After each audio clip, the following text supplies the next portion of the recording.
لا يكفي أن تعجبنا فقط، بل نحتاجها أيضا أن تعجب بنا، فتفتح يديها لتلملم جراحنا، تستقبلنا في شوارعها الهادئة فتسكت تلك الضوضاء بداخلنا، تضفي بزراق أبوابها السكينة إلى قلوبنا. دعوني أحدثكم عن تلك الشواطئ الجميلة، وعن مشاهد لعب كرة القدم عليها، عن تلك الأزقة الضيقة، وعن تراقصها مع أشعة الشمس، أو عن مشاهد الميناء،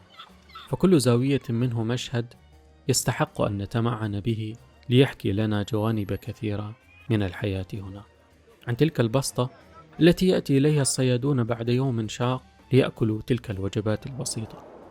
برقصة الجمال والأحصنة على شاطئ البحر عند الغروب، هي سيمفونية إيقاعها صوت الأمواج مزينة بلون غروب